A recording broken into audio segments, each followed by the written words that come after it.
একটা ইউনিভার্সিটির প্রফেসর হিসাবে আরও মানে গভীরভাবে চিন্তা করে কথা বলা উচিত। দেখেন, মানে গভীরভাবে মানে কি আপনাদের দলের পক্ষে বলা আমাদের উচিত? দলের পক্ষে। আচ্ছা, কারণ আপনাদের দলের পক্ষে বলা উচিত? না না, উনি বলতেছেন যে আমরা রাজপথে আসছি, রাজপথে কখন আসলাম, কি জন্য আসলাম, কতটুকু আসছি, সেটা বলা উচিত। আমরা দেখেন,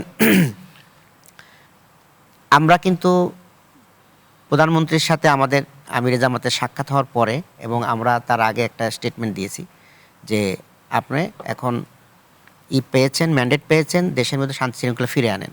কিন্তু এরপরও দেখা গেল যে বিভিন্ন জায়গায় প্রায় 30টি জেলায় সংঘর্ষ হয়েছে, 2 শতাধিক ঘটনা ঘটেছে এবং 10 জন লোক মারা গেছে এই আগে পরে মিলে। তো এতগুলো ঘটনা, বাড়িঘর ভাঙচুর হয়েছে এবং মহিলা রেপ হয়েছে, এসব বিষয়গুলো যখন পরপর ঘটতেই যাচ্ছে তখন আমরা রাজপথে নেমেছি। এটা তো আমাদের দায়িত্ব, আমাদের বলা উচিত। এরপরে দেখেন, এই নির্বাচন ফলাফল পরবর্তী সংঘর্ষ কি শুধু বিএনপির নেতাকর্মীদের কারণেই হয়েছে? তো বিএনপির নেতাকর্মীদের তো কারণিত হয়েছে, তারা জিতেছে, জেতার পর মারবে কেন? আমরা তো অনেক জায়গায় দেখছি 74টা ছবি দেখাবো আপনাকে। হ্যাঁ, আমার কাছে 74 আমার কাছে 300টা আছে, ভিডিও সহ। 300 বেশি না 74 বেশি? না না, নিশ্চিত 300 বেশি, তাহলে 75টা 74 বেশি। ওকে, কিন্তু আপনি যে কথাগুলো বলেন আমি 74 ডকুমেন্টস এখানে শো করব। এখন মনে করেন যে আপনি এটা কোন একটা রাজনৈতিক দলের পক্ষ থেকে হয়েছে। আপনি বলবেন, কথাগুলো বলেন না কেন? আপনি বলবেন, আপনার সময় আপনি বলেন, আপনি নোট করে রাখেন।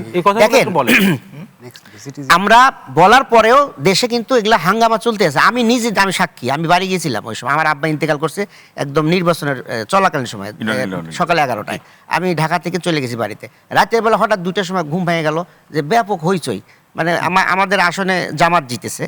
এইটা ওরা মানে ব্যাপক হয়েছে কি আপনার আগমন উপলক্ষে? না না, রাত 2টার সময় মিছিল হচ্ছে, মানে ধানের শীষ, এবং আমাদের বাড়িতে হামলা করছে, বাড়িগুলো ভাঙচুর করছে।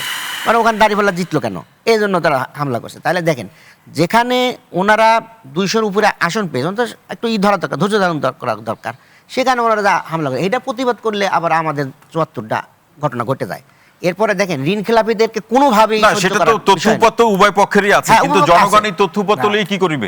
একটু দাঁড়ান, আমি বলি যে যারা জিতলেন তাদের তো ধৈর্য ধরা উচিত, কিন্তু তা না ধরে ওনারা উল্টা শুরু করে দিলেন। কত ধৈর্য ধরবে? একটা মিছিল করলো না, আনন্দ মিছিল বাইর করে নাই, মিছিল করলো না, কি মিছিল করে বাড়ি ভাঙচুর করতেছে। না না, কেন্দ্রীয় ভাবে আপনি কোনো মিছিল কেন্দ্রীয় ভাবে করে না, কিন্তু পেরিফেরিতে করছে। আমি শেষ করি। এরপরে শেষ করে এরপরে হলো দেখেন, জুলাইকে নিয়ে যে সবারই ছিল, জুলাই সনদ স্বাক্ষর করেছে, গণভোটের পক্ষে হাত দেন তারেক রহমান সাহেব, উনি বক্তব্য দিয়েছেন, লোকজন গণভোট হাত দিয়েছে। এরপরে জুলাই সনদের জন্য যে ওত নেওয়া, সে ওত নেয় নাই। আমরা কিন্তু এই জন্য রাজপথে আসতে পারতাম। সেক্ষেত্রে সরকারের তো বক্তব্য আছে, সেটা কি বক্তব্য আছে, এর জন্য আমরা ধৈর্য ধরছি যে ঠিক আছে, ওনারা বলছেন যে ঠিক আছে আমরা ওত নেব, একটা প্রক্রিয়া করব, আমরা এটা দেখতেছি। আমরা কিন্তু সঙ্গে সঙ্গে যে রাজপথে নেমে গেছি তা না, কিন্তু আমরা দেখতে চাচ্ছি যে সরকার কি করে। তার মানে এই নয় যে আমরা অযথা সমালোচনা করতেছি, অযথা রাজপথে নামতেছি না। এরপরে হলো যে দেখেন, ইতিমধ্যে বিভিন্ন জায়গায় নিয়োগ বদলি শুরু হয়ে গেছে এবং ওএসডি করা শুরু হয়ে গেছে। বলেন, এ কি আওয়ামী লীগ আর বিএনপি জামাত? এরকম না তো, আমরা তো একসাথেই ছিলাম, একসাথেই আসি এবং একসাথেই কাজ করতে চাই। তাহলে এই যে যারা ওএসডি হচ্ছেন বা বদলি হচ্ছেন, তারা কি কোন দলের লোক? তারা কোন দলের লোক? বিএনপির লোক, তারা জামাতের লোক মনে করতেছে, যারা জামাত।